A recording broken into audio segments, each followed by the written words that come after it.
नमस्कार, बहुत स्वागत आप सभी का। जी मध्य प्रदेश छत्तीसगढ़ देख रहे हैं आप और आपके साथ मैं हूं कीर्ति दीक्षित। छत्तीसगढ़ विधानसभा में शीतकालीन सत्र का आज पहला दिन रहा।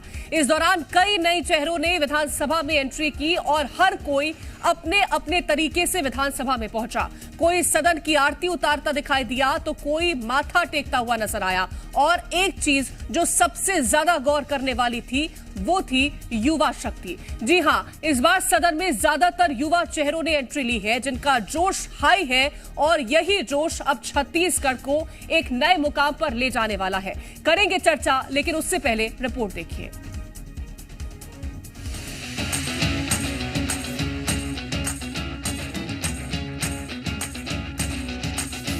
छत्तीसगढ़ में नई सरकार बनने के बाद आज पहली बार विधानसभा सत्र की शुरुआत हुई।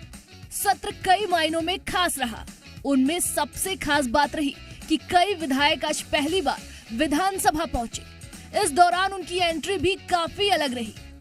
छत्तीसगढ़ में नई सरकार बनने के बाद पहला सत्र का आज पहला दिन रहा। शीतकालीन सत्र और 3 दिवसीय शीतकालीन सत्र के आज पहले दिन विधायकों का शपथ हुआ और इसके साथ साथ विधानसभा अध्यक्ष का चुनाव भी हुआ। अब जरा एक तस्वीर ये देखिए। ये वैशाली नगर से बीजेपी विधायक रिकेश सेन है, जो कि आज पहली बार विधानसभा पहुंचे हैं। इस दौरान उन्होंने विधानसभा की आरती उतारी, नारियल फोड़ा और सदन की चौखट पर माथा भी टेका। इसी तरह कई नए विधायकों ने आज पहली बार छत्तीसगढ़ विधानसभा में एंट्री की। देखिए, सर्वप्रथम में भारतीय जनता पार्टी का विश्वास और वहाँ की जनता ने जो मुझे भरोसे में लिया और आज यहाँ चुन के भेजा है, उसी का नतीजा है कि जो सदियों से नहीं हो पाया उसको करके। लोकतंत्र का इस प्रदेश का सबसे बड़ा मंदिर है। मुझे ऐसा लगा इस मंदिर में कुछ सीखने का अवसर मिलेगा, कुछ काम करने का अवसर मिलेगा और कई इच्छाएं पूरी होगी मेरे क्षेत्र की जनता का। तो मैंने पूजा अर्चना की, आरती उतारी, उसका नारियल तोड़ के मैंने प्रवेश किया। बहुत बड़ा सपना पूरा हुआ, बहुत आनंद आया और जिम्मेदारी का भी एहसास हुआ कि जनता के प्रति जो जवाबदारी है उसको पूरा करना है। बहुत खुशी हो रही कि हमारी जो कर्म भूमि है और जहाँ से आने वाले हमारे जो क्षेत्र का जो विकास संभव हो सकता है, जहाँ से मैनिफेस्टो की हम बात करें, विभिन्न सारे विषय जहाँ चर्चा करने का हमें बात रखने का अवसर मिलता है, ऐसी जगह पे आज हम खड़े हैं तो निश्चित एक जिम्मेदारी हो रही है, साथ में खुशी हो रही है, एक नया अनुभव है यहाँ पे आने के बाद। छत्तीसगढ़ में इस बार कई चीजें पहले के मुकाबले अलग देखने को मिल रही हैं। प्रदेश में 2 डिप्टी सीएम, आदिवासी सीएम का शपथ ग्रहण, तो वही सदन में भी नए चेहरों की एंट्री। सब कुछ एक नए छत्तीसगढ़ की ओर इशारा करता है। ब्यूरो रिपोर्ट, जी मीडिया। और अब बात करते हैं बीजेपी के उन नए चेहरों के बारे में जिन्होंने पहली बार में ही दिग्गजों को मात दी है। राजेश अग्रवाल ने अंबिकापुर से टीएस सिंहदेव को मात दी। रामकुमार टोप्पो ने सीतापुर से अमरजीत भगत को मात दी। गुरु खुशवंत साहेब ने आरंग से शिव कुमार डहरिया को हराया। वहीं गजेंद्र यादव ने दुर्ग शहर से अरुण वोरा को भी हराया। ललित चंद्राकर ने दुर्ग ग्रामीण से ताम्रध्वज साहू को मात दी है। ईश्वर साहू ने साजा से रविंद्र चौबे को चुनाव में हराया। वहीं विनायक गोयल ने चित्रकोट से दीपक बैच को चुनाव में हराया और चेतराम अट्टामी ने दंतेवाड़ा से छविंद्र कर्मा को मात दी। तो तमाम दिग्गजों को मात देकर के ये सभी विधायक विधानसभा पहुंचे। और अब करते हैं बीजेपी के उस दाव की बात जो कि बीजेपी का बिल्कुल सटीक रहा है। बीजेपी ने जो नए चेहरों वाला दाव चला उससे पार्टी को कितना फायदा हुआ, जरा वो भी देख लीजिए। जहां नए चेहरे वाले दाव के कारण ही बीजेपी ने 15 सीटों से सीधा 54 सीटों पर कमल खिलाया। 2018 के मुकाबले 2023 के वोट प्रतिशत में बम्पर इजाफा देखने को मिला है। 32.97% से 46.27% वोट प्रतिशत बीजेपी का पहुंचा। 47 नए चेहरों में से 29 नए चेहरों ने चुनाव में जीत हासिल की। जमीनी स्तर पर युवा चेहरों का बेहतर प्रदर्शन देखने को मिला है। और ज्यादा जानकारी के साथ हमारी संवाददाता तृप्ति सोनी रायपुर से जुड़ गई है। तृप्ति, बीजेपी ने जो एक नया फैक्टर इस बार चला था नए चेहरों को मौका देने का, वो चेहरा बहुत ज्यादा फायदेमंद साबित हुए, वो हमने नतीजों में देखा। और अब ये जो नए चेहरे हैं ये एक नई ऊर्जा के साथ पहुंचे हैं विधानसभा में और कहीं ना कहीं इससे जो छत्तीसगढ़ है उसका और ज्यादा विकास होगा। बिल्कुल, और इसी बात का संकेत आज कीर्ति सदन में जो सबसे वरिष्ठ विधायक है बृजमोहन अग्रवाल, उन्होंने दिया कि इस बार नए सदस्यों की संख्या ज्यादा है और नए सदस्य सदन की गरिमा को बनाए रखेंगे। इस बात को कहते हुए उन्होंने कहा है कि नए और पुराने मिल करके विकास का रास्ता निकालेंगे, विकासशील राज्य को विकसित राज्य की ओर ले जाएंगे। जहां तक बात की जाए तो इस बार छत्तीसगढ़ विधानसभा में 50 नए विधायक चुनकर आए हैं और इसके अलावा कुल मिला के 75 ऐसे विधायक हैं जो जिसमें से 50 पहली बार के हैं और 25 ऐसे हैं जो दूसरी या तीसरी बार जीत करके आए हैं। तो ये अपने आप में एक नया सदन, एक नई ऊर्जा के साथ देखा जा सकता है, जिनको संसदीय परंपरा किस तरीके से निभानी है इसका भी ज्ञान होगा और साथ ही वो अपने क्षेत्र के मुद्दे भी बेहतर ढंग से उठा पाएंगे। खैर, इन सबसे परे बात करी जाए बीजेपी की, तो हमने देखा था कि जो लिस्ट आई थी बीजेपी की, तो 90 में से लगभग आधे यानी कि 45-44 के लगभग जितने नाम थे वो पूरे नए थे, जिनमें से ज्यादातर लोग जीत के आए हैं।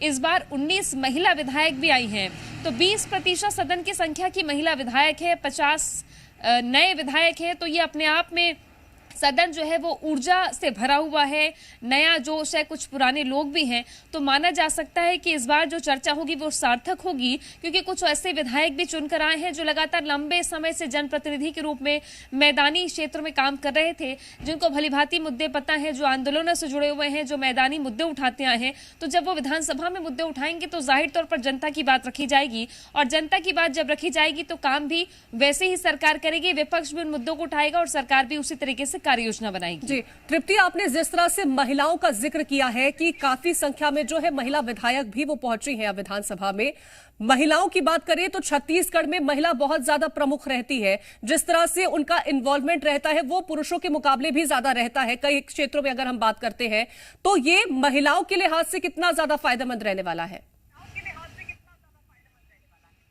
महिलाओं के लिहाज से इसलिए फायदेमंद क्योंकि हमने देखा था कि पिछली विधानसभा में जो 5वीं विधानसभा थी छत्तीसगढ़ की, उसमें 18 महिला विधायक जीत कर आई थी और ये मेरे ख्याल से 16 महिला विधायक जीत करके आई थी और ये पूरे हिंदुस्तान में सबसे ज्यादा थी। तो इस बार भी ये तमगा छत्तीसगढ़ के नाम ही है, क्योंकि 19 महिला विधायकों के साथ सदन में 20% उपस्थिति महिला विधायकों की है।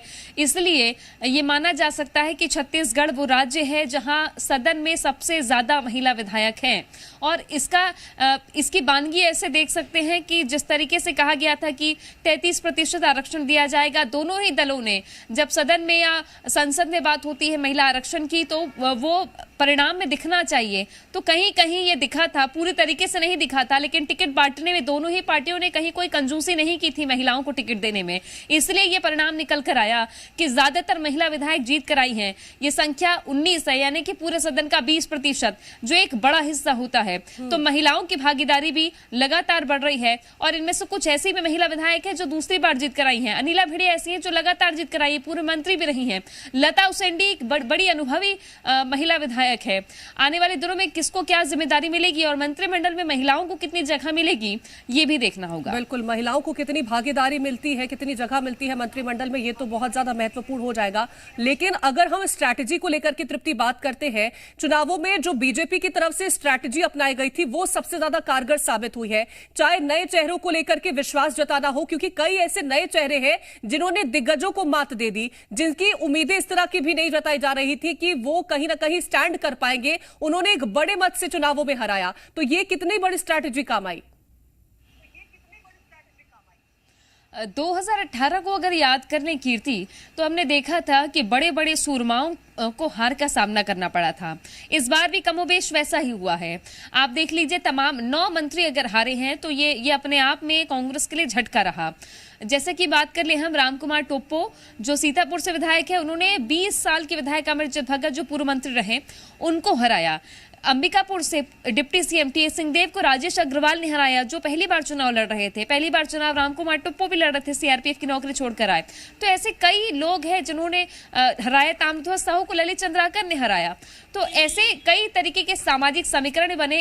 ये उदाहरण भी बिल्कुल नहीं भूला जा सकता कि साजा में रविंद्र चौबे को ईश्वर साहू ने हराया, कवर्धा में मोहम्मद अकबर को विजय शर्मा ने हराया जो डिप्टी सीएम बन गए हैं। आज ईश्वर साहू जब शपथ लेने जा रहे थे तो सदन में अरुण साहू ने टिप्पणी कि ईश्वर ही सत्य है।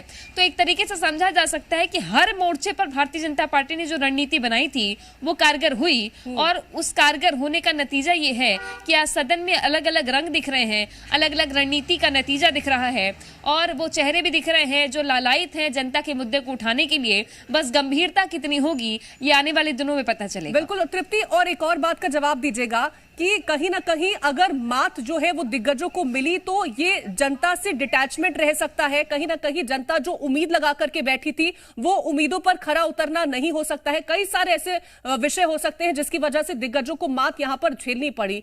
तो और इसी वजह से जो नए फेस हो या फिर जिस तरह से बीजेपी ने चेहरों में बदलाव किया उन पर भरोसा जताना इसे माना जा सकता है। तो कितनी ज्यादा उम्मीदें जनता की है फिलहाल?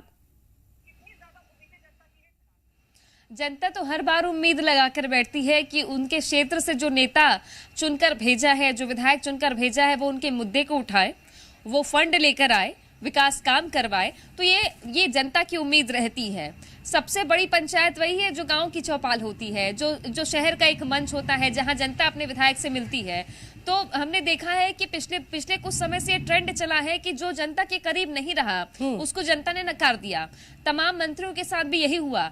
ऐसे में इस बार जो सरकार बनी है, जो नए विधायक हैं, 50 विधायक नए हैं, यानी समझिए आपकी 50% जो सदन की संख्या है वो नए विधायक हैं। ये जनता से जुड़ मिलकर रहेंगे तो ही आगे बन पाएंगे, क्योंकि जनता के बीच जाएंगे तो ही सदन में बात रख पाएंगे। इसलिए बेहद जरूरी हो जाता है कि जनता की अदालत में हाजिरी लगाते रहनी चाहिए, उनके सुख दुख में भागीदार जनता के बीच हाजिरी लगाती रहनी चाहिए, तभी जनता का विश्वास लगातार बरकरार रहेगा। बहुत शुक्रिया तमाम जानकारी पहुंचाने के लिए तृप्ति आपका।